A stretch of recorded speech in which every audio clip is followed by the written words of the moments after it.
White House fires back at The View and Joy Behar over Trump feud?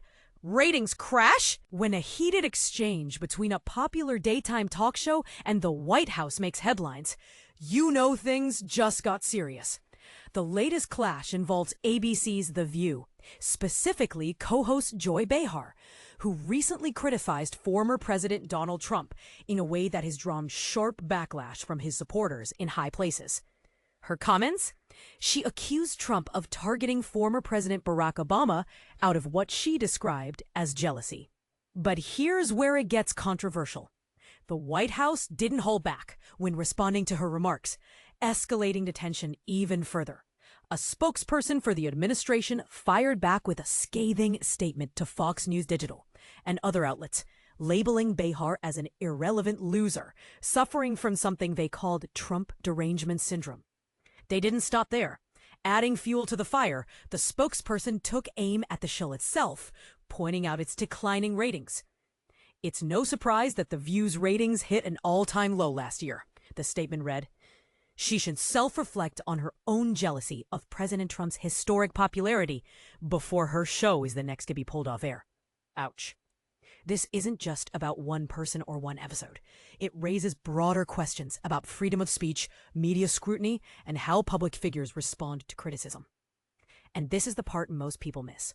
While the White House's comments might seem like an attack on Behar personally, they also reflect a larger strategy employed by Trump over the years. He has consistently pushed back against networks he perceives as hostile, including ABC News, sometimes going so far as to suggest specific programs or even hosts could face cancellation. On Thursday, Behar herself seemed to hint at uncertainty surrounding the future of The View. During the broadcast, she said, "Before we go on hiatus, we only have one more show after this." I'm allowed to say that, right? Co-host Alyssa Farah-Griffith quipped, "Too late now," lightening the mood momentarily. But Behar continued, emphasizing optimism despite the circumstances. "Before we go, I wanted to tell people that the tide is turning and things are changing." By the end of the episode, co-host Whoopi Goldberg stepped in to clarify any confusion, reassuring viewers that the show would indeed return in September for a new season.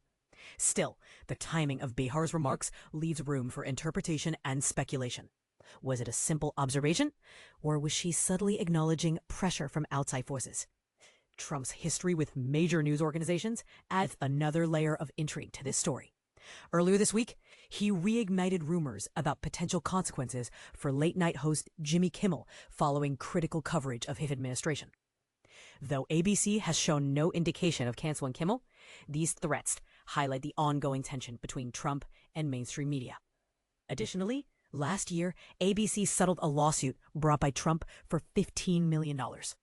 A move seen as one of two significant victories the former president secured against prominent news outlets within 6 months. So what does all this mean moving forward? Is the White House genuinely concerned about fairness in media coverage? Or is this simply political posturing aimed at rallying support among his base? Could shows like The View face real repercussions for their commentary? Or are such statements meant to intimidate rather than enact change? These are the kinds of questions that keep us talking and debating long after the headlines fade. What do you think? Should public figures get a free pass to criticize world leaders without pushback? Or is accountability necessary to maintain balance in media narratives?